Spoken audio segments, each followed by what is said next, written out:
It works. There it goes. It's like a water drop. Oh, man. All right. Ready to get started? This seems like this is how it always gets started. I meant to ask you. Why are women good talkers and men good thinkers? Why? Women has two sets of lips, and men has two heads.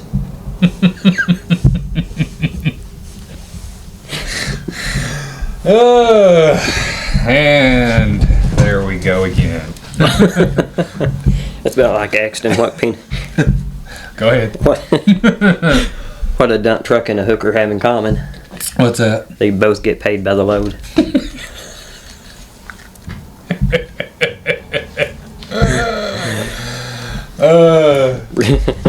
Gosh damn it. Useless things that we know, right? The useless things we know. Alright. After that one, that's all we have for today. Yeah, that or what does a box of chocolates and a hooker have in common? A modern day hooker. You never know what you're going to get. You never know if you're getting nuts or not. Nuts or not. Well, we was on the same page on that one, wasn't we? Forrest Gump popped in my head. He did have Jenny. Jenny had AIDS, so... And yeah, I still don't understand how Forrest nor his child didn't get it. Maybe it was cancer she died from. I don't know. I'm pretty sure it's still AIDS. It never says per se. No, but the entire civilization is betting on AIDS. Okay, I'm ready. Did your microphone go off? Oh, okay, good. There we go. It just went quiet, and I was like, hello? Okay. Welcome back to Careers Dementia. It has been a while. There's no excuse for it. We're just constantly busy. It's been a busy 2 weeks. Both our parts. It's been a busy month. Yeah. It's been a month since we've last recorded. Yeah, it has been. It's been busy. Yeah. Of course, you all know I started my new job at the post office. So I'm working every Saturday now. And, of course, Alan's schedule with working at the hospital, his Saturdays are... they're tossed up. Of course, we just graduated too. So...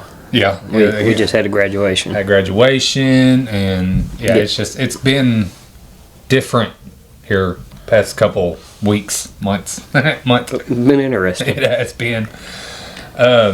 So before we get to today's episode, Alan, is there any updates you would like to present to the world today? Updates. And yes, I am drinking a little today. There goes my lid. It's okay. It'll be there. As far as updates, my two youngest graduated this past weekend. My oldest, she graduates next weekend from Savannah. College, people. College. 4 years worth of college. Other than that, and a bunch of vehicles tearing up, like normal life thing. And my tiller. Yep, and your tiller. Yep. So, but no, as far as updates, got the first half of chapter 1 wrote for my book, introduced a new character that we talked about. Just nothing fantastic happening, just setting the basis for the first part of it. That's pretty fantastic, though, getting it started. Yeah, it kind of gives you a baseline of where to go. I see this one, I don't know how most people do it, but I can see this one growing from the beginning until the end versus the way my last one was beginning, end, middle, beginning, end. Yeah. But I can see this one having to grow as it goes. As it goes. Yeah. About like most things. Bro. How about you?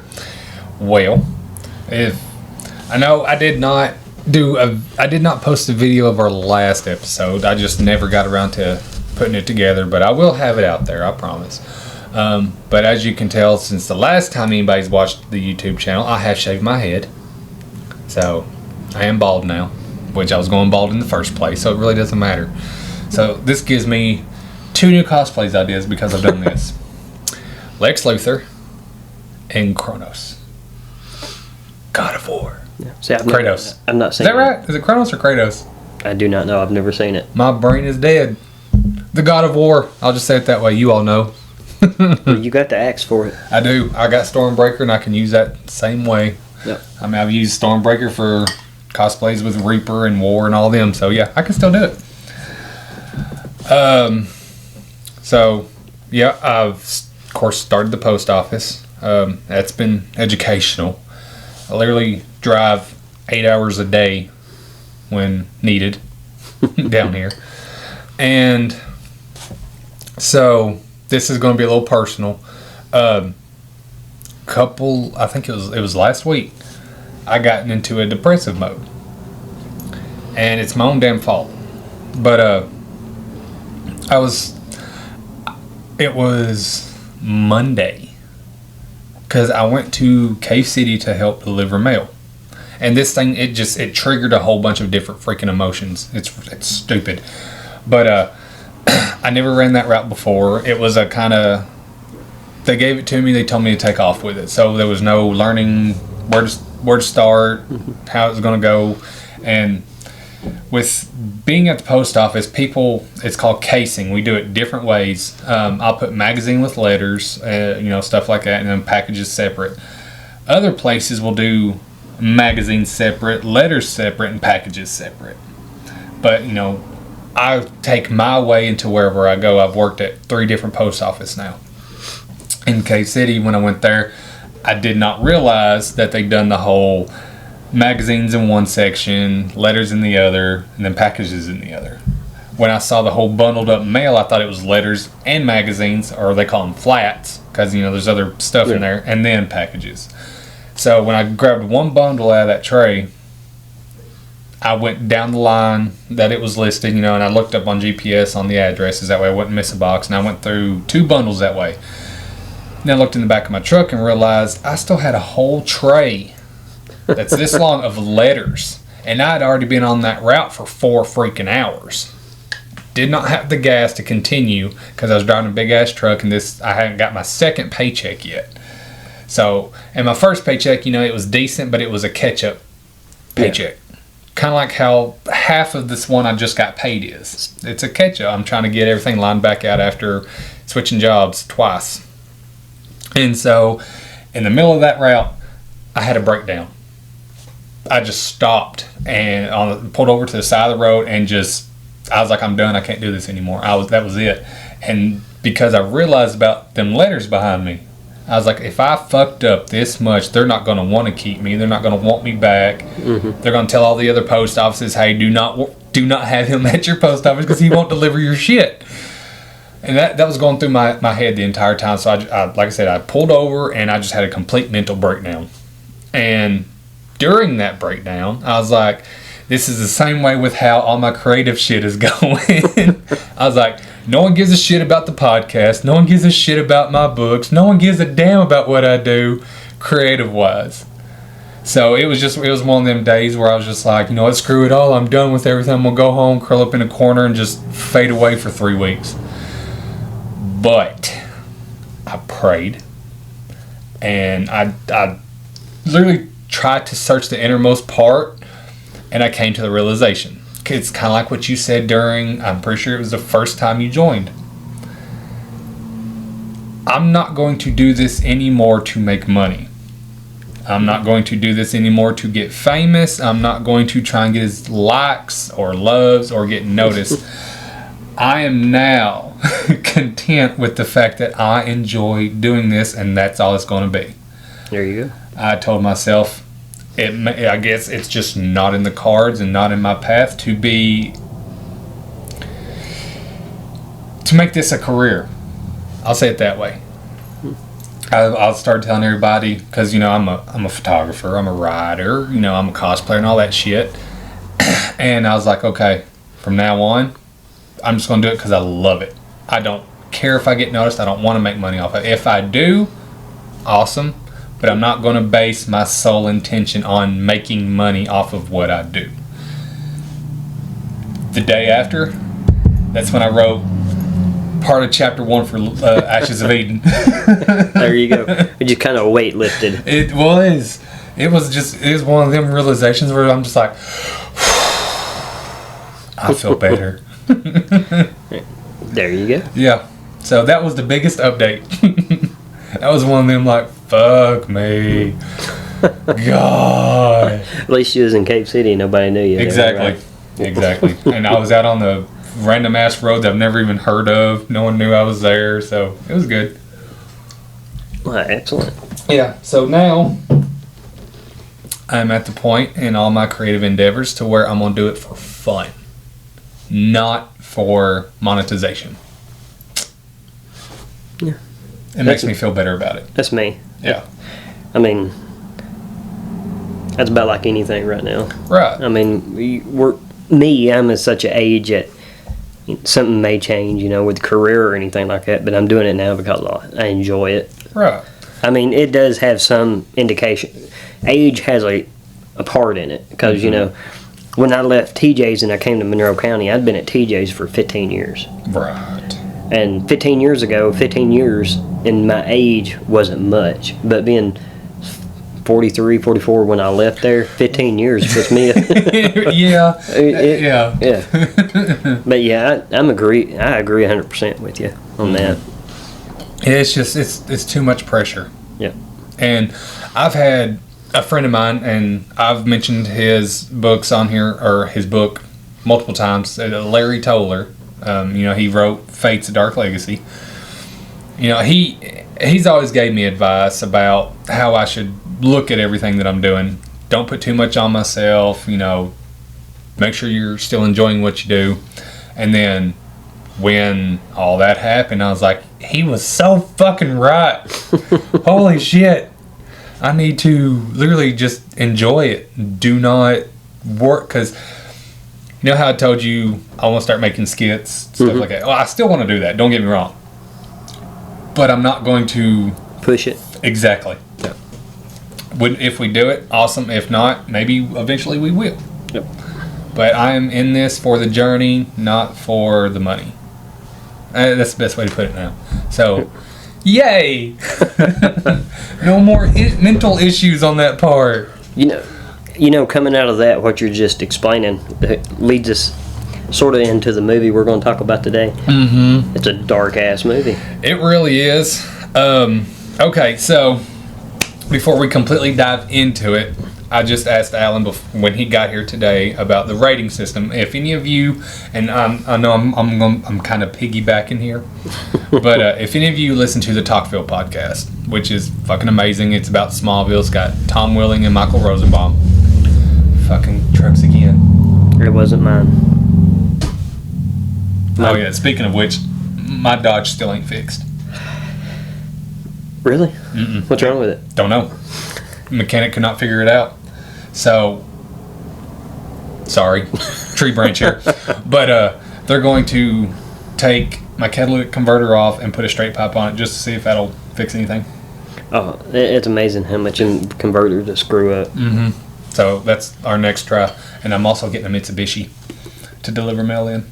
There you go. $400.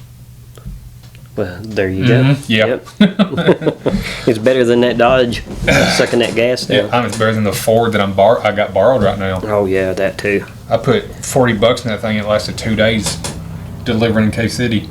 Oh my! See, my truck's sitting at the house out of gas right now. Mm-hmm. I didn't realize that till I got in it and I tried to start it because my instrument cluster is out. Other than you can push on it and the speedometer will work and the heat work, but nothing else works. Nothing else works. So usually every 2 or 3 days I drive it, I put $5 in it. Yeah. So I knew it was getting low, and when I tried to start it, I was like, it's out of gas. Yeah. So. But okay, so now going back, if you have listened to the Talkville podcast, they have a rating system on the episodes of Smallville. Michael Rosenbaum created it. It's like, a rose. I think it goes up to 3. 3 roses is a great episode, best episode. 2, okay, 1, blah blah blah. And in the middle, it's a neutral. And then if it's bad, it gives them bombs. Rosenbaum. Haha, clever. So I asked Alan if we could kind of do a similar rating system when we do these type of reviews, because I don't want this to be the only movie we review on here, because there's a lot of creative works out there, a lot of movies. So I asked him if we could do, if it's good, do kind of like a bot head, or a robot head. Bots right here. So, and then if it's bad, do a gravestone, because his last name is Graves. So that's how we're going to rate it. He said that's good. So boom, perfect. So at the end of this review, I will give my rating and he will give his. And you can do halves. You can do halves. Can like do half a robot head or half a gravestone. Cool. Yes. Good, because I already have my rating. Oh, I've got mine too. So before we begin, I'm going to say the synopsis of the movie and who is the some of the cast. I'm not going to do all of them because all of them wasn't important. Yeah, it's an Australian movie. Is it Australian? Yeah. Okay, I thought it was like British. Because if an Australian accent is literally a hillbilly British person. Yeah. Put them together, you got Australian accent. It's the Babadook. The Babadook. I call it Babadook. Babadook. Okay, so the Babadook came out in 2014. It is a psychological, sinister thriller, and it is about a single mother plagued by the violent death of her husband, battles with her son's fear of a monster lurking in the house, but soon discovers a sinister presence all around her. From that alone, if you're a horror fan, you'd be like, okay, I'm going to watch this movie. It actually got a 6.8 out of 10 IMDb rating, which is actually pretty decent. Yeah, I agree. Yeah. I mean, it wasn't a bad movie. I will say that. But going into this, I will say it's not my style. I like the quagmire of it. I would guess you would say the puzzle of it. Mm-hmm. The trouble in it. But it's not my style. It's not my movie that I would go out and say, I'm going to watch this. I had to do this one on a recommendation. So I didn't even know about it till it was a recommendation. But the director of the movie is Jennifer Kent, who also done the screenplay. Is actually based on a thing called Monster by Jennifer Kent. I'm hoping I say these names right, but Essie Davis plays Amelia, which is the mother. Noah Wiseman plays Samuel, which is the son. Daniel Henshaw plays Robbie, who is a co-worker of the mother. Haley McHillany, I hope I said that right, plays Clara, which is Amelia's sister. And Barbara West plays Mrs. Roach, which is their neighbor. And outside of the mother and the son, most of these are small parts. I mean, extremely small. Yeah, they just come in to add a little story to it. Yeah. It helped me come to the conclusion I've come to the conclusion that it's about. That's what they helped. So the entire time I watched this movie, like I've not done this before, I took notes and stuff like that. Just so that way I could, that way I could actually talk about the movie and remember exactly what happened. So, the first scene, there's a car crash. And it kills the father, which is Amelia's husband. She was on her way to the hospital to deliver the baby, right? yeah, What caused the car crash? it never said. Well, Yep. It's raining. Raining. Okay. Yeah, it gives that in the opening scene. It doesn't really show a car crash, but it hears her hearing somebody say, "Hold on, we're going to make it. Just breathe." Then you hear rain, and you just hear these little ideals hints that's given out, but it doesn't show the car wreck. It just shows a black screen, and it shows. Then all of a sudden you see glass come across her, and then opens up to the movie. Yeah, it opens up to her slowly floating down to her bed. Yep. Yeah, I remember that. So, in this movie, the lady, this is what kills me. In every horror movie that you see, it's always a nice house. Always. Yeah. There's never a trailer. It's never a double wide or a single wide. It's always a nice 2-story house with a basement. Every time. They had this in the movie. Yeah, I mean, it's... See, that's another part I noticed, too. I'll go ahead and I'll let you carry on. That way I don't segue too far into it. So the one thing I noticed when the movie started is that the poor mother is fucking exhausted. Yep. She is beyond tired. Like, you know, you get to that exhaustion point after work, you're like, man, I just want to lay down. She is beyond that point. You kind of feel bad for her. Yeah. At the very beginning. And when you first start watching the movie, you know, you see this car wreck, and she's getting ready to give birth. Then when she, like you said, when she's wake up, I got the notion that she lived in an assistant care nursing home or something like that. Right. And she had just wore out because she's having to work. And I noticed that too.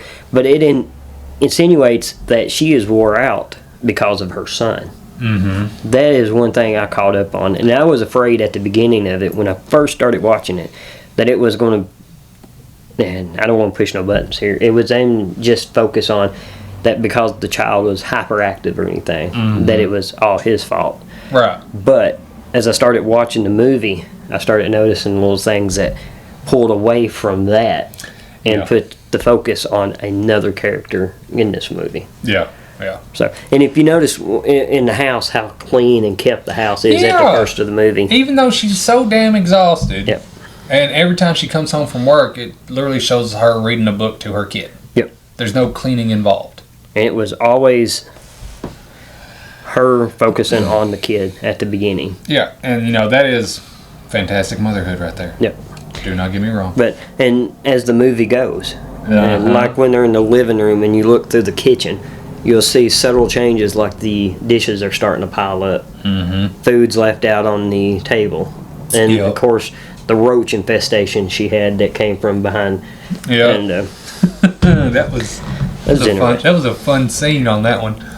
That's later on. Yeah, that's what I'm getting ahead. So, but it's just little things that I started watching for. Yeah. And how, well, I don't want to get too far ahead. So, oh my gosh. Yeah. Anyways, so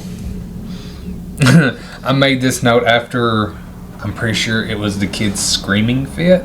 Yeah. I put, the kid is highly annoying. Extremely annoying. And when you watch it, you kind of think maybe he has like a mental issue. Yeah. But that's not the case. He's just literally fucking annoying. So, yeah, I think even at school, he gets kicked out of school. Yeah. I mean, it's to that point.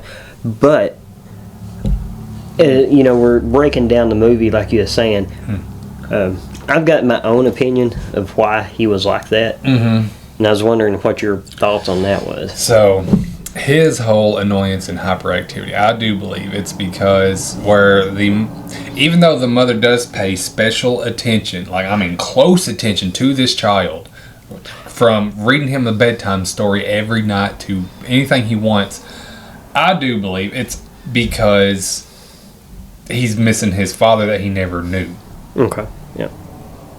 Because, you know,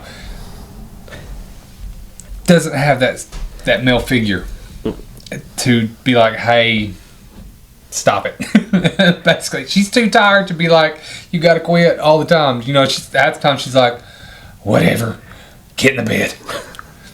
See, I've got, I don't have many nervous tics, but like, and I think I handle anxiety really well. But one thing I do when I get anxious, and that Joni will bring it up to me, and she says it's a tail, is I'll fidget. I'll peck. Or I'll just be, excuse it, you know, just constantly moving. And if I noticed that when he was laying in there in the bed with her, he was constantly. I mean, if he had his hands on his mom, and like I said, I am not a professional at breaking this down, so forgive me. He is constantly touching. Yeah. And you're thinking he's missing, and this is why I like doing this, because me and Bradley will come at it a total different angle.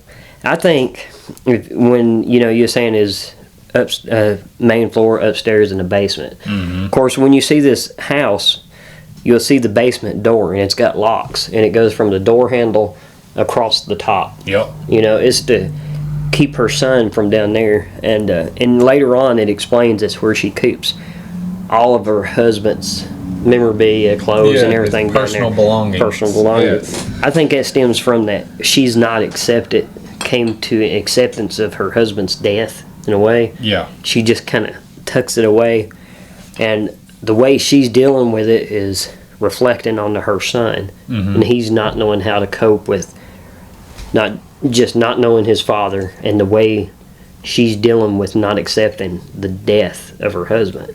Yeah. And it's just freaking him the hell out. He's just fucking annoying, in my opinion. Yeah, he's the typical 5-year-old. Oh my god, my girls, they're 5.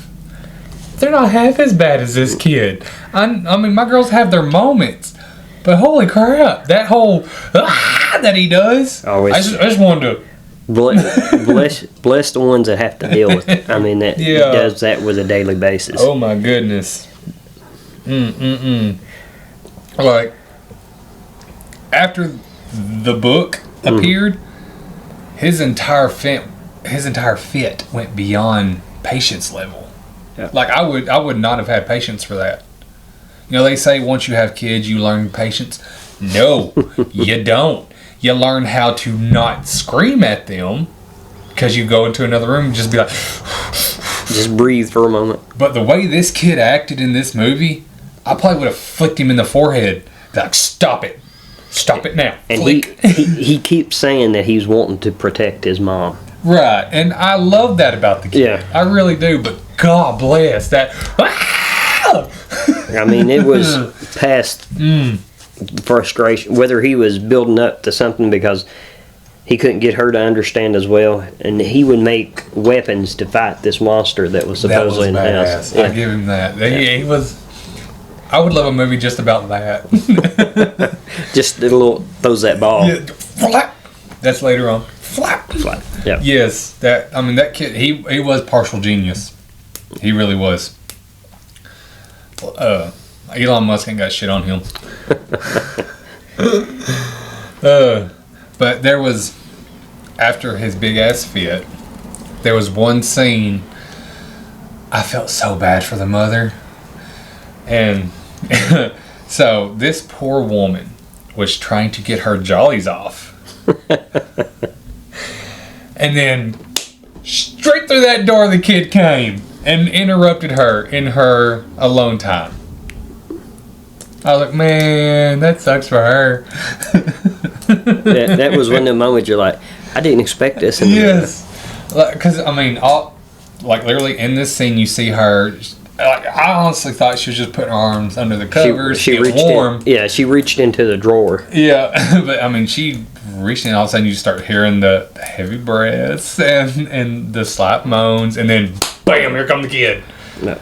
And I'm pretty sure she was almost there. Yeah, just the frustration you could see on her face. Yes. And that's it throughout the entire movie, just how frustrated and tired she's getting. Mm-hmm. So, you do feel bad for this woman the entire time. Yep. Entire time. Now, before I say my next one, what did you think about the aunt/sister?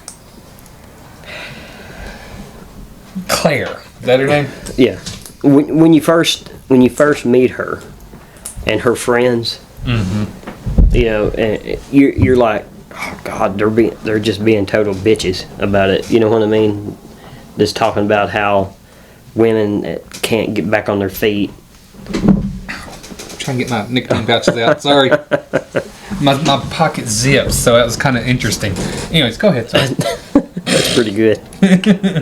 But how they're kind of, I don't, when you first go into that scene, it's out of context at first. Then her sister makes a statement. It's been 5 years.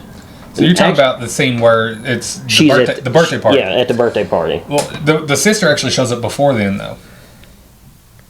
That is right. That's when you notice that she's a complete bitch. Yeah. I think she's just tired of her and her son. She is. And that she has no patience for him. Yeah, and that later scene, I think it gives it a little bit more context. Because I believe it's not 5, but the little boy's 9. Isn't it 5 or 9? I can't remember for certain. He might be 9. Because they say after he's been dead for so many years, like close to 10 years. Yeah, you need to be moving on. You need to get over this. Yeah. You need to get out of the house. Get out of. Yeah. So, of course. Oh. Go ahead. I just hit myself in the head. But no, seriously, the sister in the movie is a complete bitch. She is. She's rude, and she thinks she's better than everybody, and it's ridiculous. Like, that's the one character I completely hated the entire time. She did not need to be in that movie. Well, I mean, maybe she did, but I did not like her in the movie whatsoever. Yeah, they definitely put her frustration in there, and they completely closed her off to the sister. And I think that's the whole point of that attitude. Like I'm done with you. Right. Your son's this way, and he's this way because of you. Because you're not moving on. So yeah, I don't want you. And the thing is, if you notice, I'm stuttering. You notice that the main character Amelia, the mother, never really asks for anything. Eventually, hey, watch my kid while I work, type thing. If he's not in school. But the sister is constantly acting like Amelia is asking her for the entire freaking world, all because she is having difficulty accepting the death of her husband / father of her son. And of course Amelia's kid is beyond eccentric. Beyond. Like, beyond. But, like, Claire offers... I mean, she does help her a little because she does watch the kid. What's the kid's name again? I can't remember. But she puts him out in the backyard. Yeah, Samuel. Yeah. But, yeah, she literally just... Get away from me. She said he's weird. We don't want him in this house, pretty much. Yeah. Because he kept talking... Before we get too far, too... kept talking about the monster! Kept talking about the monster. He keeps seeing this monster. Yeah. The Babadook. And he thinks it's growing. After the book is read. Is it after the book is read? It's after the book is read. Okay. Because, he's just, one of them typical scared little kids. And then after they read... Okay. So, before we get too much further, this is what kills me about this movie. Where the fuck did that book come from? Yeah. The Babadook, I don't care. That creature comes to life after reading the book, The Babadook. Now, what do you think the Babadook is?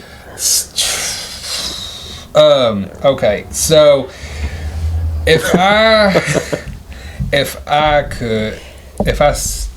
interpreted it correctly, the Babadook, I'm going to do that every time, comes from grief more than anything. Okay. We're on the same page on that. Yeah. If you are far beyond, people grieve when someone dies. We've all experienced it. We've all done it. But, some people have that complete heartbreak. Yeah. I think that's where the Babadook comes in and feeds off of it. Yeah. And if you are easily susceptible to possession, it will harness you completely and take over so that way it can live eternally. We're close. Yeah. The thing is, where did the book come from? It was just on the shelf. Yeah. But why? And I agree. Because, if the kid is 9 years old, in that entire 9 freaking years. Because they never once picked up that book. She acts surprised to see it too. Yeah, and I understand the whole supernatural abilities. That's my shit. I love it. The book just appearing, okay, but in order for that book to appear, it had to have come from somewhere, not just randomly appearing because someone is grieving. That's too much. I think that's the one, like you're saying, that's the one part of the story that is left in there for this reason right here. That's a huge fucking plot hole. Yep. Like, did a neighbor drop off the book? Did they always have the book? Unless we missed where it came from. Yeah. I mean, I don't. But what was the book that he always wanted read? Was there a book? There was another book that she had read, and this one was different. Yeah. It's like, and see, the thing is, the kid grabbed that book. She didn't grab that book. The kid did. Grabbed it. Yep. So that's another plot hole. Why would he grab that book if you watch this movie? And, like Bradley's getting right here, after the book, everything starts. After the book and the doctor's visit. Yes. Everything starts changing. Yes. Because after the little boy got kicked out of school, she took him to the doctor.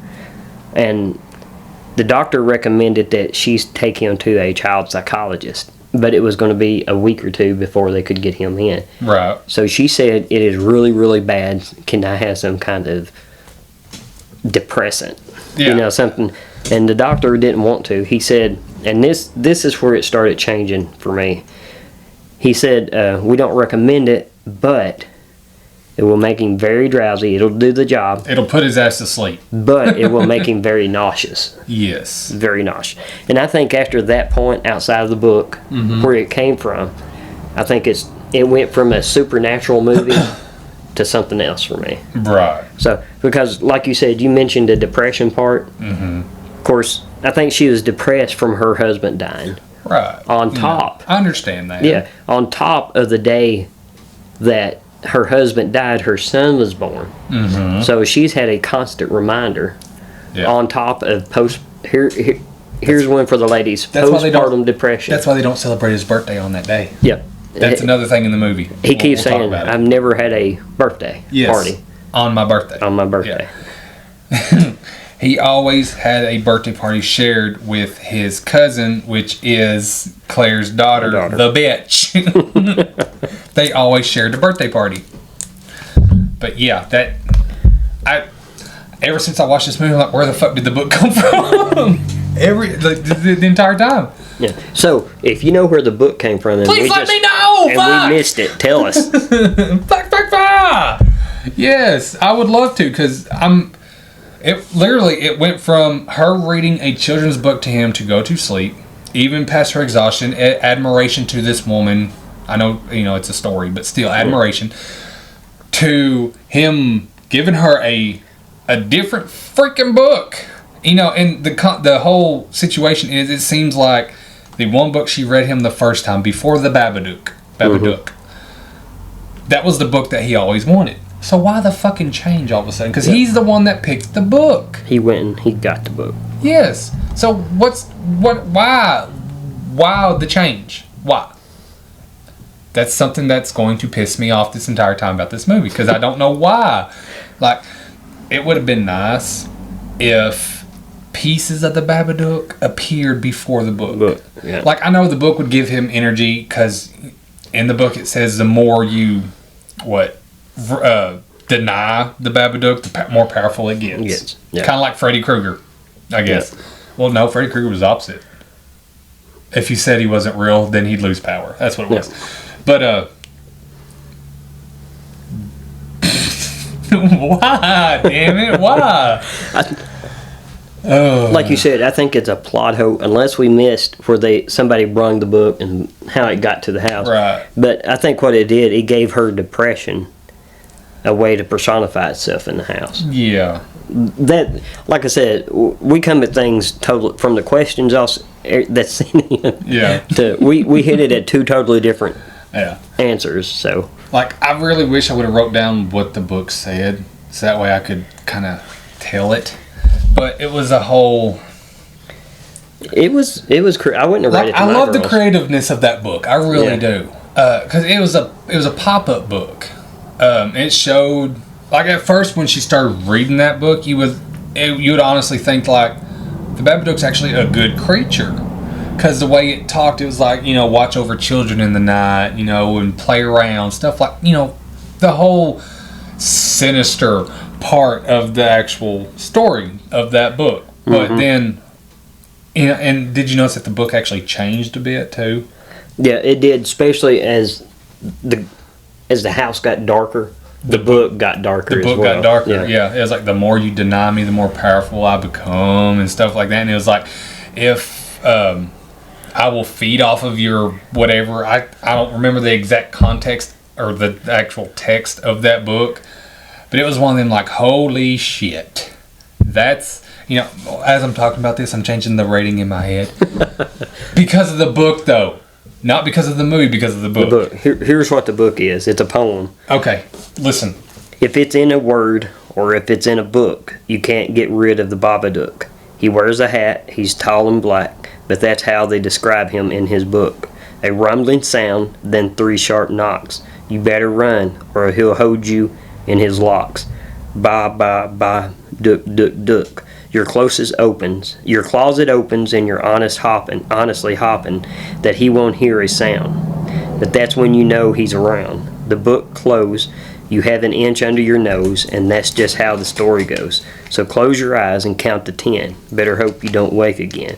'Cause if it's in a word or if it's in a book, you can't get rid of the Babadook. You'll see him if you look. Now, that changes as the mother reads later on too. But see, as it started, it was one of them like mystical creatures. There was no like threat at the very beginning of that whole poem or sonnet of that book. But then, later on, you kind of feel that whole shift change where it's like knock, knock, knock. If you stare at me, blah, blah, blah. Yeah. That's when you're like, okay, so it is a little bit evil or a little bit terrifying for a child. It's like, okay, that creature does not need to be in my house. Yeah. But in that book, it literally talks about the mother, doesn't it? Yeah, I think so. Okay. It says something about if you're, like, it even shows in the pop-up where she's choking her child because the Babadook has possessed her ass. Yeah, I think it's just the frustration that's building up in her. The Babadook. Like, the book changes as the mother gets worse. Yeah. And that's actually pretty cool. I do like that. It is, but it still leaves it open. Where does the book come from? Exactly. And the whole... okay. So this little part, this got on my nerves so damn bad. When the Babadook... I'm getting a little ahead here, but when the Babadook appeared, there was the... Babadook. I was like, shut the hell up. Gosh damn it. That was... that killed me. That really did. It killed me. I was like, no, don't do that. That wasn't terrifying to me. It was... Maybe it is for some people, but that was just one of them not needed. Yeah. Or if they would have done it differently, like, Babadook. Well, no, that kind of sounds like a tiki man. They should have just got rid of it completely. Sounds like a homeless man saying. Yeah, Babadook. Oh, you want food? Yes. Okay, gotcha. Cookie Monster. Cookie Monster. Cookie Duck. Cookie Duck. I want chocolate chip.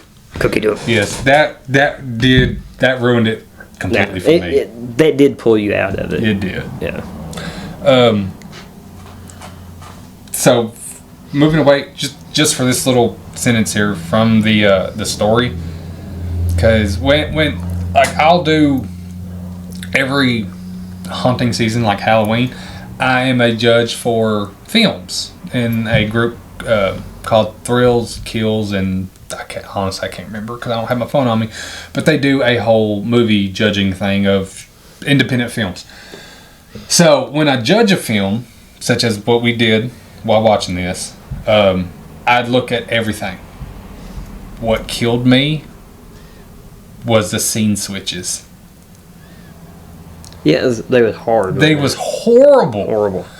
There was no fade in, fade out, which, you know, not every movie needs a fade in, fade out, but it was like, say, focusing on Amelia and then poof, something that needed a little more transition. That killed me on that movie too. Scene switches.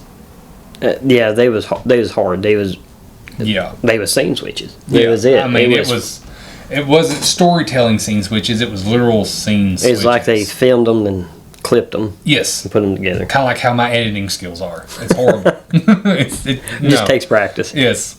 And I give it to whoever tried.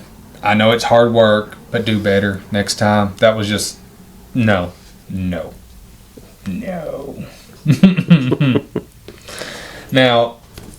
that we've caught up, because my next sentence was, you know, after the book was read and shit like that, because the kids started feeling the Babadook around, and I don't know, he never really said that he saw him, but he knew he was around because he was like kind of whispering and shit like that. Yeah, he knew something was in the house. Right, because he was like, I need to protect you. But the fall from the treehouse.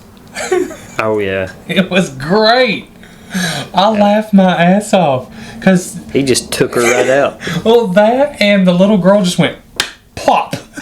Yeah, there was no catch or nothing. It was face forward. That was one of the scene switches that pissed me off. But like he pushed her, and then it was just her laying flat. On the fucking ground. Then it went straight to her parent. Yes, that like, scene switch pissed me off. But that whole flop.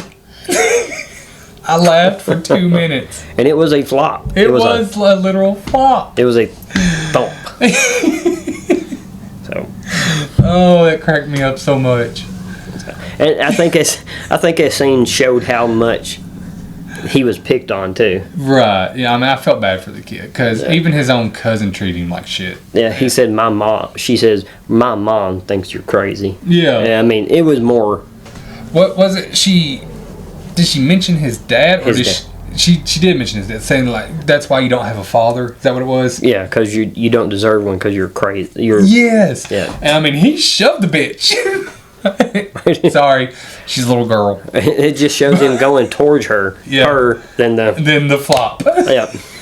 That's all it was. Then her raising up and blood coming out of her nose. Oh, that was fantastic. Oh, yes. And the treehouse wasn't that tall. No, it just. And all she got was a bloody nose. Yeah. But it fractured everything, she said. Oh, I loved it. Oh, my goodness. But yeah, the flop, that made the movie. That made it right there, yeah. That made it.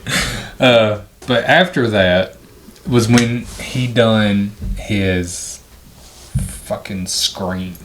Yeah, that's when she took him to the doctor. When that leads us up to that. He's in the car. He just freaks the hell out. That I laughed because it reminded me of that kid that gets his tooth pulled. YouTube video. Is this real life? Yeah. Ah! That's it. That's what got me. At the peak of his scream, that's why this scene went for 60 seconds. It did, and it was highly uncalled for. Yeah. Then that's when she has the car wreck and just drives off. Yeah, she did a hit and run. Yep. Oh, that was fantastic. Yeah, that drove her to the doctor. That did, yes. But literally, this kid's personality and his actions are fucking all over the place. It's literally, it's... You may be getting into where I'm talking about after the doctor's visit. Mm-hmm. I don't want to give too much away right there, not yet. But did you notice how the transition goes from him freaking out to her starting to freak out? How it transitioned. He was getting more and more calm than she was starting to. She was getting. She was breaking down. She was having a breakdown. Yeah. But like literally, this kid, I give him props. I really do. But I mean, he was like I said, his personality was fucking everywhere. He was scared, then he was loving, then he was protective, then he was angry, then he was fanatic. It was all in literally 10 minutes. Mm-hmm. And that's just a little too much. I mean, yeah, it just showed an emotional roller coaster. It really was. Literally. And, like, I'm all for movies with emotional roller coasters, but usually those roller coasters last the entire film. This kid had one within 10 minutes. He screamed, and then he was all, I love you, Mom. And then he was like, I'll do anything to protect you. And then he was pissed off, and then he was all about the Babadook. Yep. It was too much in one sequence. Mm-hmm. I'll say it that way. And just for the record, I am not a professional filmmaker, so this is just my opinion. But they should have done better with that 10-minute sequence there. Because after she got him home, he was like, I love you, Mom. It's like, bitch, go to your room. I just want you to, if I protect you, will you protect me? Yeah. It's like, no, take your ass to your room with no supper. No video games. Invent something cool. I don't care. Just get out of my freaking face. But no, she's all like, aw, but no. She fed into his emotional roller coaster. Yeah. That's probably half of her problem. She babied him to the point where he was able to act like that. Oh, okay. So I agree with. I agree. This movie is one of them ones that really is all over the place. yeah, Especially at the beginning. Then you kind of, oh, yeah. I see. So when the mother started slowly progressing into mental breakdownage, but also declining in her mental state. You ever seen Matilda? No. Okay. Well, so this may not resonate. If you have seen Matilda, when she starts to get when she gets possessed, she starts to sound like Miss Trunchbull from Matilda, which cracked me the hell up. Watch Matilda and you'll see what I'm talking about. It cracked me up.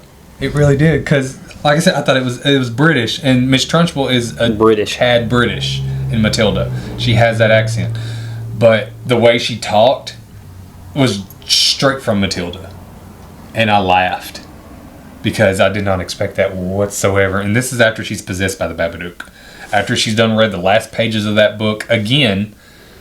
Is this after she burnt? This is after she burnt the book. After she burnt the book. Okay, so I missed that. That's another point in the movie. She tore apart the book after all this craziness and shit. And, she started seeing weird shit. She tore up the book. She was like, "Oh, I mean, was it? Did she notice that it might be the book might be the little cause of it because the kid kept mentioning the Babadook, or was this before?" This is after. Okay, so No. all right. So that plot hole's fine in my head. So after the kid kept mentioning the Babadook, she was like, "I'm tired of the book." So she rips it up. Does she set it on fire? She threw it away the first time. She threw it away. Okay. Then it came. Then it came back. She went to the cops after. Yeah. After she burned it. After she burned it. That is right. Okay. So See, yeah. Yeah. She tore the shit out of the book, ripped every page of it and everything. Now, one thing to keep in mind too is she is super sleep deprived. Extremely. And it really focuses on that too. Yeah. No. Like I said, that makes you feel bad for her the entire time. Well, I think by the end of this we're gonna have two different completely versions of what happened.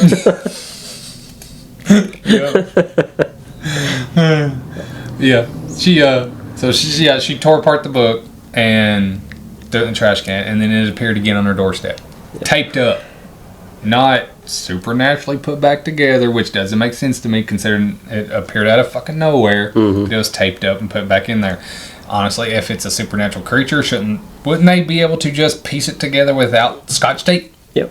And reprint it if they had to. Right. So that was another thing that kind of irritated the hell What out about of me. when she burned it? Now, I think there's a tail on this one when she goes to the police department. that was weird. Yeah, because she gets it, she freaks out, and she goes to burn it. Yeah. And it never shows her handling the book when she's burning it, but when she gets to the police department, her hands are covered in ash. Oh, shit. So because she's looking at them and they're looking at her. Deleted scene. Yeah, and she's looking down at her hands and they are covered in ash. Yes, because she didn't get nowhere near the ashes. She literally tossed the book in there and set it on fire. Yep. So. Okay. Yep. Did not catch that. No, because she looks down at them and her hands are total black with soot. Yeah, like that. And okay, so that right there. Now I know why I didn't catch that. I remember. I thought maybe she was looking at her hands because it was the Babadook slowly gaining control. See, that could be an interpretation of it. I looked at it as ashes. Right, yeah. And yeah. So that's one of them, what the fuck? Yeah, that's one of them that's open to interpretation for certain. Yep. So yeah, after the whole Mr. Trunchbull thing. So so this really cracked me up. See, I love when comedy is mixed with horror, but when it's supposed to be mixed with horror. Now, when you first truly see the Babadook in the fucking chimney. Yeah. And she gracefully fell to the floor. Not terrifying, not scary, not horribly. She was like, Yeah. That's when the sun starts clearing up, but she starts freaking out. Mm-hmm. The whole graceful falling, that ruined a lot of it. Yeah. It's like the book, certain things about it, like the voice of the Babadook, it pulls you out. Babadook.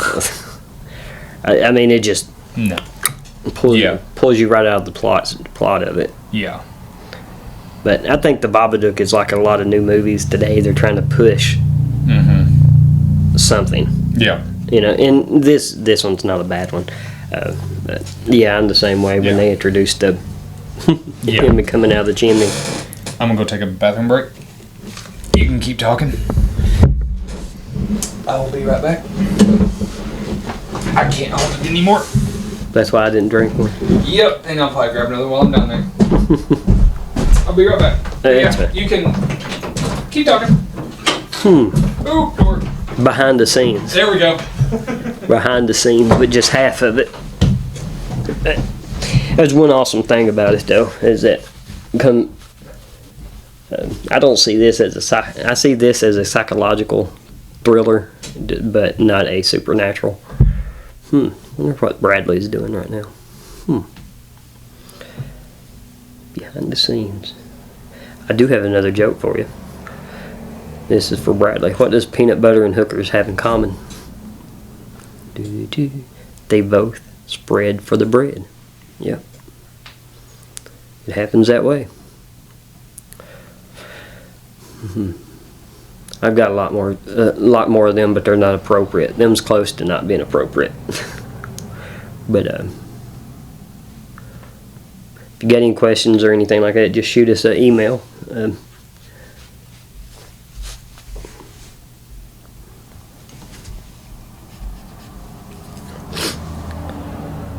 Hear a lot of vehicles out there, but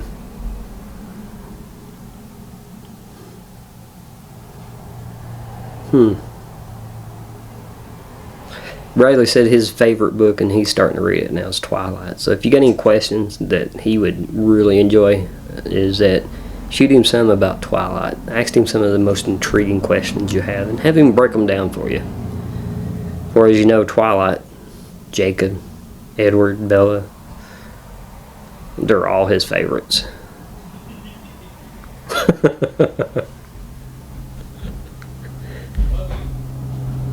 So I could hear him laughing through here.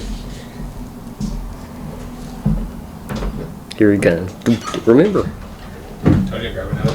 There you go. We're just talking about some of your favorite books and stuff. So. My favorite books? Yeah. Let me guess. Twilight. No, we wouldn't. We wouldn't do a thing like that. Yeah, I went to go use the bathroom and door shut, light was on. I was like, "You in the bathroom?" She said, "No, I'm cleaning it." I'm like, "Oh, okay."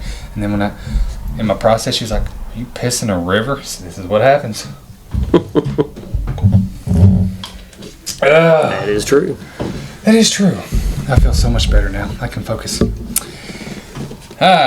Okay. So, after the whole graceful fall. After the... Okay, so what did you think, before I go further, what did you think about the Babadook's face?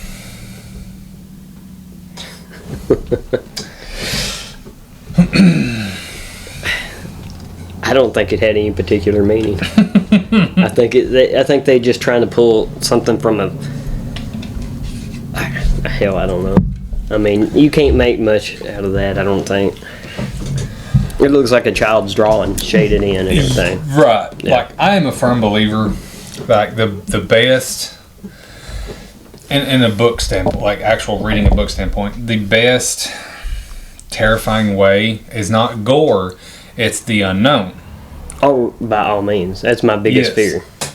And, like, you know, even though you know it's a ghost, you don't know exactly what that ghost is, or the ghost, you know, what it looks like. I think they should have left the Babadook faceless. As a shadow. As a shadow. Kind of like with Jeepers Creepers, the first movie, never really saw its face. Mm-hmm. The second movie ruined the face. I get that they tried, but it did not suit Jeepers Creepers. They should have literally left him faceless. Yeah, I think it's a bigger the fear of the unknown. Yes, because there's a lot of instances in the movie where she thinks she's hearing this Babadook, and she hides under a blanket, and that's more anxiety feeling for me. But when she hides under the blanket, I loved that part because that's what kids do. Yeah, it's like, oh shit, can't touch me, I'm under my blanket. She did it multiple times. Yes, and I loved that part about that movie. That was one of the reasons why I changed my rating, was the fact that her kid recognized the Babadook, and honestly, even though her kid was terrified of it, her kid faced it better than she could. Yeah. But she acted like a kid trying to hide from a scary ghost in the night, pulling that cover over her head. See, and if you notice, it happens during the night when most of our thoughts, get into us. Mm-hmm. And I think that's a way of showing that where this movie was going. Yeah. That she's not willing to face her fears, her anxieties from her lost husband to her postpartum depression that I would assume that went along with it. And yeah, she's not accepting. She's not accepting of it, and it's just, and as you see through the movie, the fall, like you said earlier, it just keeps it growing and growing until she just can't. She breaks. Yeah. I mean, you can, and where he's at right now, where we're talking about it at now. If you start watching the movie, you'll know little subtleties throughout the house and stuff. She loses her job because she's sleeping all the time. After her sleep deprivation. One thing to remember here that we forgot to mention is she took her little boy to the hospital, or to the doctor. We did mention that, and he gave him some some depressants to help him sleep. And right at this point where we're at is the little boy is very drowsy. He's sleeping, and he's puking. Then all of a sudden, it goes from that to all of a sudden she's sleeping all the time, and the little boy staying awake, and he's coming to her and asking her for food. Then that's when I think that's one part where you hear the Babadook. She just raises up screaming at him. Yeah, you little shit. Like she literally goes through a complete mental breakdown and screams at her child. Yeah, and that's him coming to her while she's in bed, and you could tell it's in the middle of the day. Yeah, they did do that is a decent job there. As far as night and day, what time it is, it made it really well, because even when the child, I assume it was child protective CPS, services came, he's like, well, I'm really drowsy, I'm getting nauseous. It's like, I don't feel good. And then all of a sudden that switch, the house starts falling apart then. Well, when I say falling apart, just getting in disarray. She's sleeping all the time. And I think that's going to lead up to a part later on that Yeah, we'll move on there. Yeah, she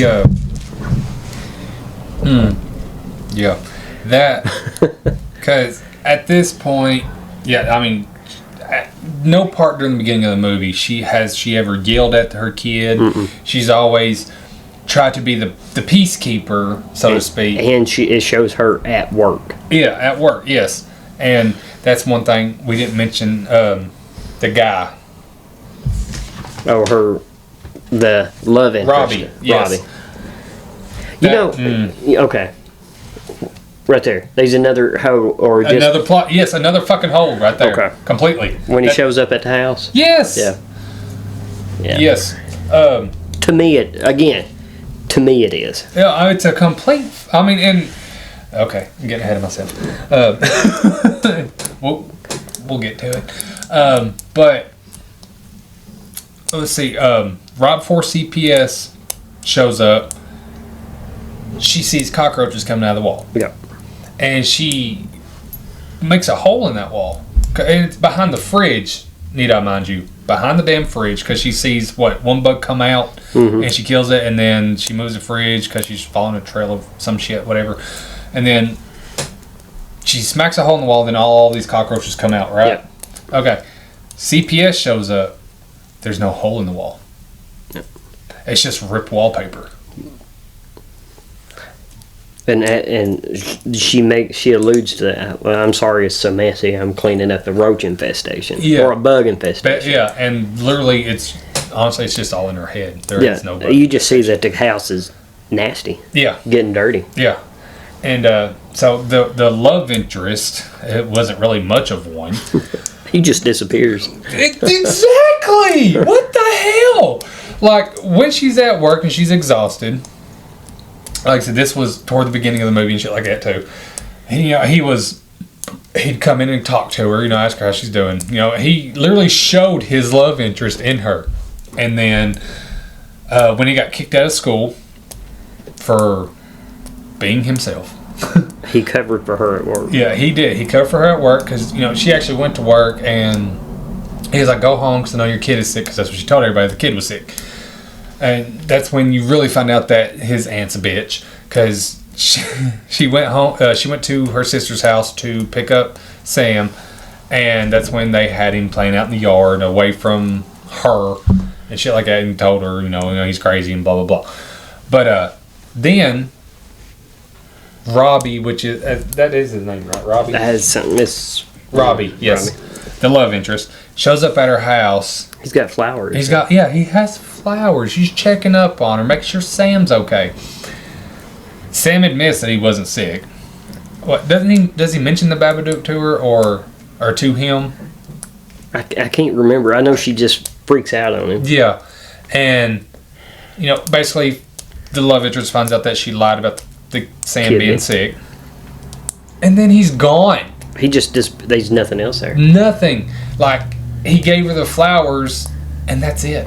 Yeah, he started to give the little boy a game. Yes. He said, "We can play this when you feel better." And he's like, I'm not sick. I'm not sick. And like, what do you mean? And then she actually tells him the truth. But she's doing it hateful. She's just being frustrated about it. And he disappears. Then it shows the little boy in the hallway and you never hear nothing. Another scene switch that pissed me off. Yeah. I mean, you lose all context right there. I mean, it's just like... Love interest is gone. I guess he dropped the flowers and ran. Yeah, and he never shows back up. Nope. That's it. He's done. Of course, I'll give him credit there. She never leaves the house after that. Though. She doesn't. No. It shows him there. But I'm glad you picked up on that because he just... I wrote that down. I put, Robbie completely disappears. I was like, maybe he went to the basement. Yeah. He's with the Babadook now. But, like, why? But I think it was just a filler. It was. Yeah. Like, the dude, he had a purpose, but they completely missed it. Yeah, they did. It's gone. They ruined it. I mean, she just... That's about all you can say about that. Yeah. I mean, it just totally missed on that one. Yes. But it really fell apart after that, though. It did. So, the next thing that really bugged the hell out of me.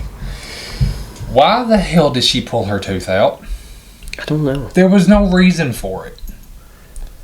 I couldn't understand that, whether it's just like something plaguing her and she's just like I know when she got possessed, it like fucked her jaw up a little bit because she was just like, because it went in her mouth. Yeah. Sorry, we missed that completely earlier, but yeah, she did get possessed by the Babadook, and he went through her mouth. You know, after the whole chimney scene. Of course, she did fall then. Yeah, but she gracefully and she fell on that side right there. She gracefully. She laid down. Yeah, she laid down. Yes, and and she turned around. Babadook went in her mouth. She said, "I'm gonna lay down. Take me." I'm yours now. I'm yours. Do what you will. Dislocate my jaw. Yeah, but she pulls out her tooth, and there's no reason for it. There was no, like her mouth wasn't bleeding when she fell, or any time after that. She literally was walking down the hall and went out the tooth. Yep. She didn't pull out any other teeth. Just that one. There's a whole line of teeth there. She has a whole mouth full of teeth, but that one tooth, she was like, I think that was their way of trying to put just a tad bit of gore inside the movie. You know, you try to look for all the deep meanings to it. You know, something's plaguing her, something's hurting her, but it's really hard to. With a tooth. With a tooth, like it. Yeah. Like if she started pulling out her hair because of stress, I get that. Yeah. Because she was stressed. I give her credit. Completely. But she pulled out a random fucking tooth for no reason in my head when I saw. If you've seen the movie, you may have a different opinion. Please let me know, but no reason for that. I agree with that 100%. I'm pretty sure it was just their attempt of adding just a tiny bit of gore to a psychological thriller. Yeah. And again, you got to remember too, she did catch the little boy downstairs. He was putting on a magic show for his dad. And I don't know if you caught this neither. The clothes that was set up there. That was in that was awesome. Yeah, it took on the shape in her bedroom of the Babadook at one part. It did. Yes. But she caught him downstairs in all of his dad's stuff and going through it, and I think that was a trigger for her too. Yeah. So that was another thing we did not mention at the beginning of the movie. The kid is he's in the basement. We don't know why, but he unlocks the basement, goes down there, and then comes back up after making a tripwire. Yeah. And he comes back up, and then he goes back down there again. And he's doing he's making a tripwire. He's made a device on his back to throw a ball. Yes. And he's doing this to protect his mom from the Bob. Now, I think it's interesting to say she sees it as the Babadook. He never mentions the Babadook. He only knows that there's something Does he never say the name? I don't think he ever says the name. When she reads the book, she starts seeing it, but he only knows there's something in the house. So. I thought I thought he told his cousin that it was the Babadook. Maybe. Huh. It would be better if he didn't, but I'm pretty sure he does. Because if he didn't, that would make this movie just a little bit better. Because it's like, what would you call it? It's manifested the Babadook. He sees it as something else, but I'm pretty sure he actually does say the Babadook. If I'm not mistaken. But yeah. So did he put the tripwire in? Yes. After? I think it was there. Or was it one of the first scenes when he went to the basement? I think it was. It seemed like that he had went back down there and put the tripwire in? Put the stuff up there. Because the first time he comes out of the basement, she doesn't go down there. I can't remember what his excuse was. But they shut the door and they locked it, and then he went back down there again, and that's when she was like, she saw that his did he have a guitar? Yeah, all of that stuff. Pictures and everything was scattered across the basement floor, and there was his clothes hung up on the wall in the shape of a person. I guess Sam was acting like that was his dad, and he was trying to show him some magic tricks. I feel for the kid. I really do. Yeah, because I think that is a typical cause of the mother. That is. That was a big trigger. Yeah. Too. That's when it really went to shit. Yeah. So, okay, so that's the last part of the last part of the movie. Okay, so before that, the scene switch. Here we go. Scene switches again. To her puking. See, I think that I would. That was. I think it's to give an answer to probably the way I viewed the movie. Because what did they say the side effect of that medicine was? Nausea. Mm-hmm. I think what happened for me, I don't want to give too much wherever we're at, is that she initially gave it to the little boy and he kind of got leveled out. Then she started taking it for herself. That's why she was... But it never showed her taking it. It never showed her taking it. Right. But it showed her going from not sleeping... To sleeping all the time, losing her job. Yeah. Then at the big confrontation of the Babadook in the basement, it shows her puking. Yes. So, and it was to... I think it was to insinuate getting the Babadook out for different views of it. Mm-hmm. But... That's me, though. Yeah. It was poorly done, in my opinion. It just all... It was just ridiculous. The execution of the vomit. Yeah. Was ridiculous. Yeah. No. I do agree. I mean, because it was... I don't know whether it's where we've seen so much better puking. But it was unconvincing. That's what it was. Unconvincing. That's the word I was looking for. Thank you. Yes. Because me and Joni both was like, ooh, what? Yeah. Like I said, I'm pretty sure that was another attempt at adding something to the psychological thriller part. Something uncalled for. Now, with your theory about the medicine, if that's the case, okay. Got it. I can accept that, but the way they portrayed it, they can go fuck themselves.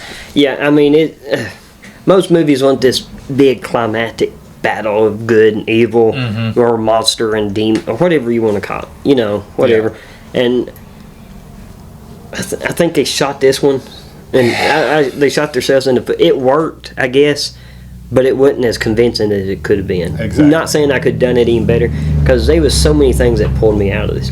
Yeah. As what the movie was for me, I think she was dealing with depression and just not accepting it. So, and having all of her husband's stuff in the basement, and her not coming to terms with it made her son think there was a monster somewhere in the house.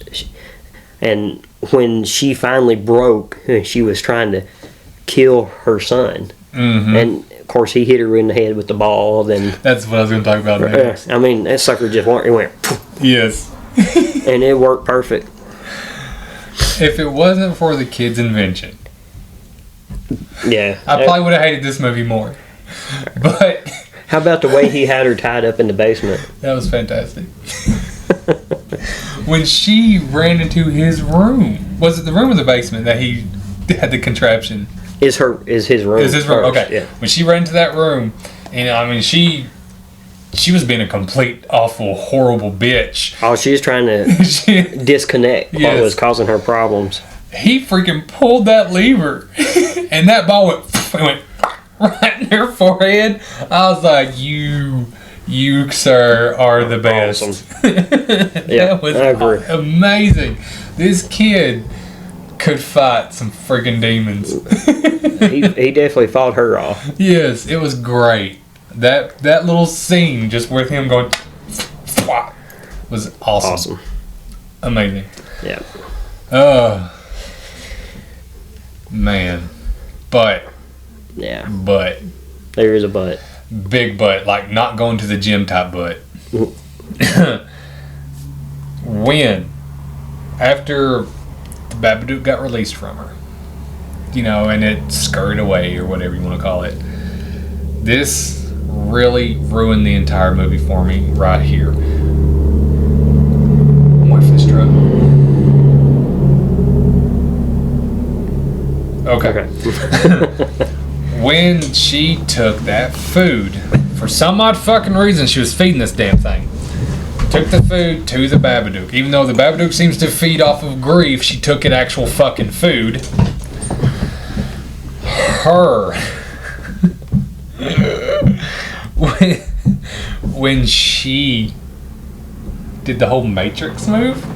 Yeah, I couldn't get that, what that was about, but I know it came right on her, and I don't know whether it was so graceful. It was kind of like her falling at the chimney, but it came out, like you don't see it, but you hear it, and she's just like, and then comes back up. Yep. No! That killed it completely. And not to mention, sorry, this is going back a little bit, the Babadook took form of her dead husband, by the way. Yeah, it said he wanted the boy. Yeah, kill the boy. Let him be with me, basically. Yeah. We did not mention that earlier, sorry, but that was... And I think what they're going for, and I think they was going a lot of, what's the word I'm looking for? Things to portray real world things. Yeah. To me, like I said at the beginning of this, as a caption note or whatever you want to call it, this is not my type of movie. I hear Mary.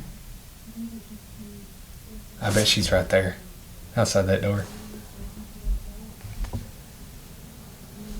That's how the Babadook sounds when he's whispering to her. Babadook. Wouldn't that be funny? Somebody stand at the door and go, Babadook. Babadook. Babadook. Babadook. But yeah, I think they just feel They feel short. they feel short. They feel real short. I know I think at the end when she was feeding it, I think it's just a way of, the depression, the doubt is always there, and she's constantly just trying to feed it just enough to keep it from rearing its head again, just to keep tucked down. That way she don't try to kill her son again. But and see, the way I saw that scene was it was just a filler.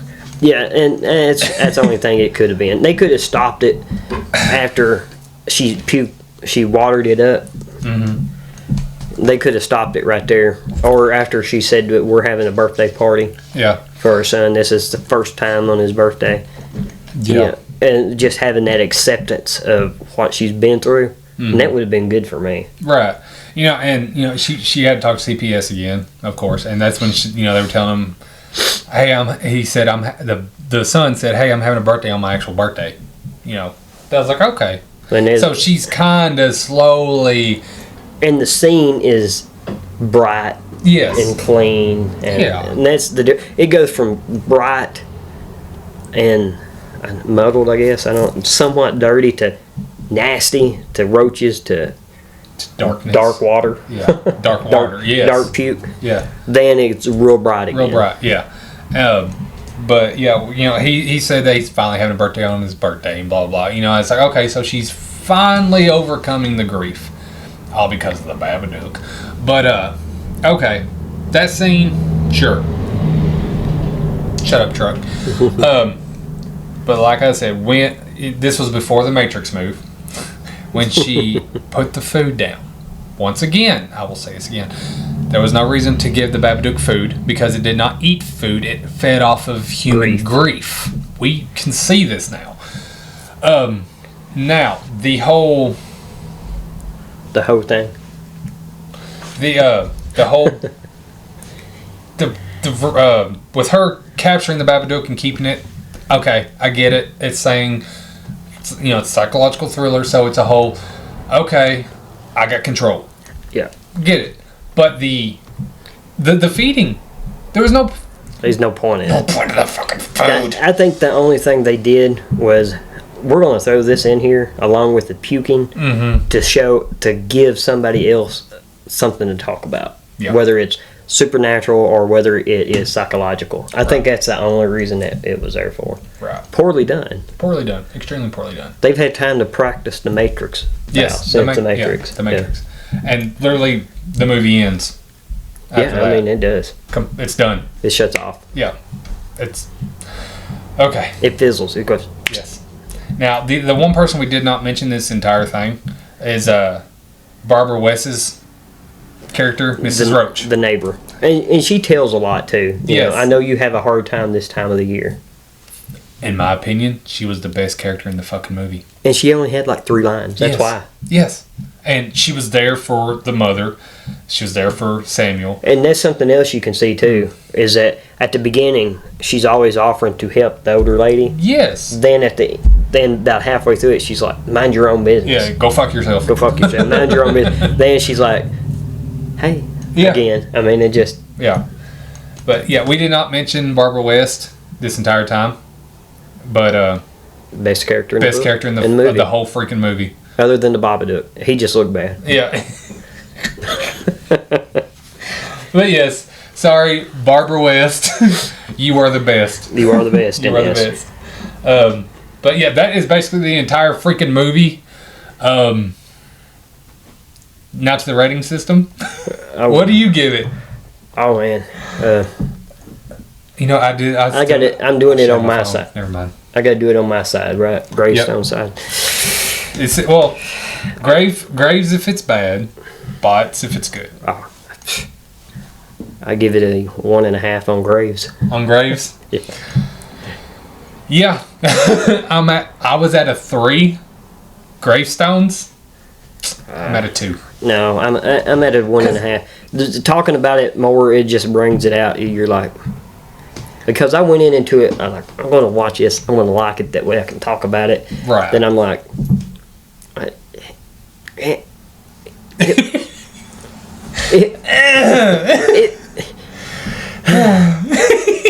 was okay. Yes. It was just okay. Yeah. I wouldn't watch it again. No, I'm done with it. I wouldn't talk about it again, but here we are. I literally got my free trial of AMC Plus. Is that AMC? Yeah. To watch that movie. 7-day free trial. I've already canceled it. Just to watch that movie on Amazon Prime. I watched it on Freevee. Freevee, yeah. The only bad thing... That reminds me. When I watched it on Freevee, you already had these little things that would pull you out of the story. Mm-hmm. Then it was commercials. Commercials, yeah. When Allie walked in, she's like, "You watching that with commercials?" She said, "This is going to pull you out worse." Pull you out worse? Yeah. Because she knows that there's points that will pull you out no matter what. Yep. But so Allie liked the movie, right? She said it was okay. Oh, okay. She likes psychological movies like that. Right. I am more of a make you think movie, but not that way. Right. If that makes any sense. Yeah. So, Alan gives it 1.5 gravestones. I give it 2 gravestones. It's not the worst movie I've ever seen. No. But sure as hell, it's not great. No, I wouldn't watch it again. Technically, it's not good, in my opinion. It's one and done. Yeah. If I didn't know we was going to talk about it, I probably would have been half and done. Right. It'd been like flip your chicken one time and you're like, I don't feel like cooking this, so I'm quitting. And yet IMDb gave it a 6.8 out of 10.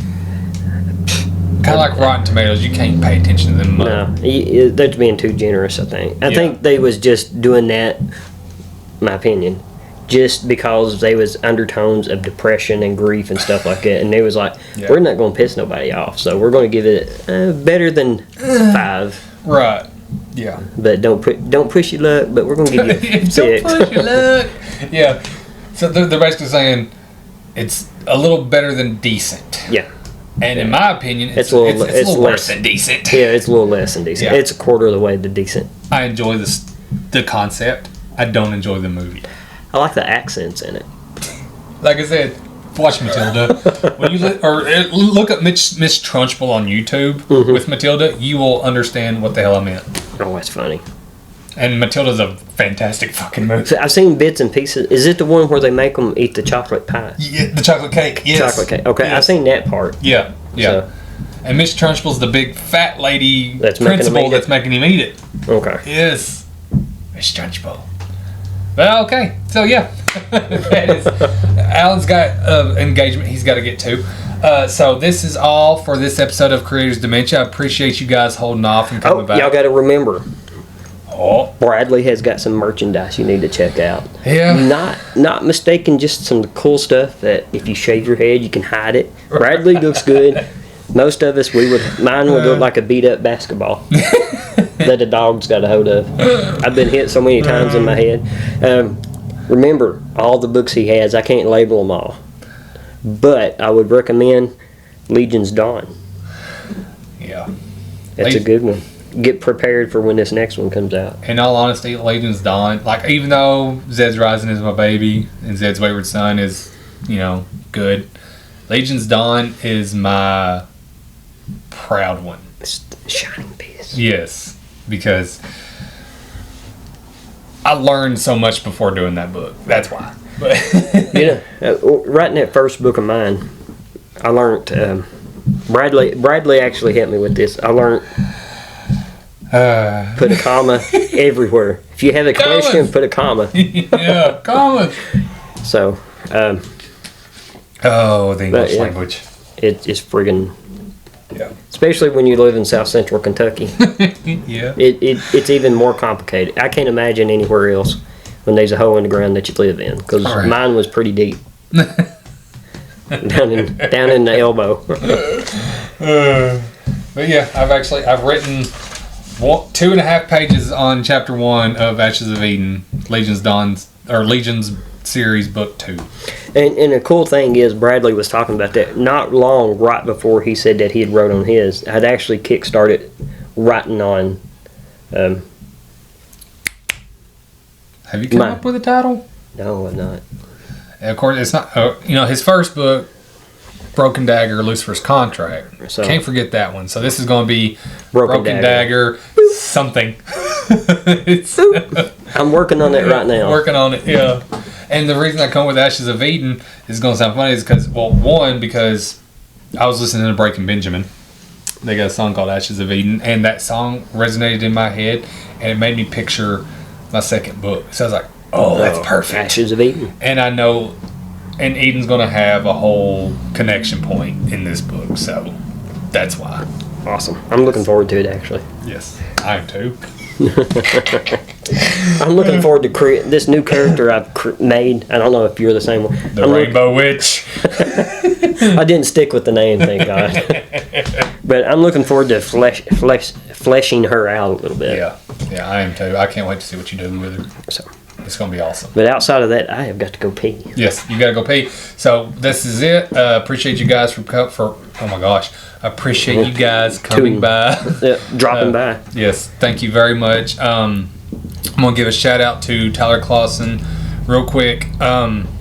He is an amazing podcaster, an amazing author. Check out The Penny Lich. I started listening to The Players Guild again on Spotify. It's D&D gameplay. It's amazing. Of course, it's stopped, but it's great. Before we go, and I know you got to use the bathroom, you got an engagement you got to get to. Are we going to do another movie review?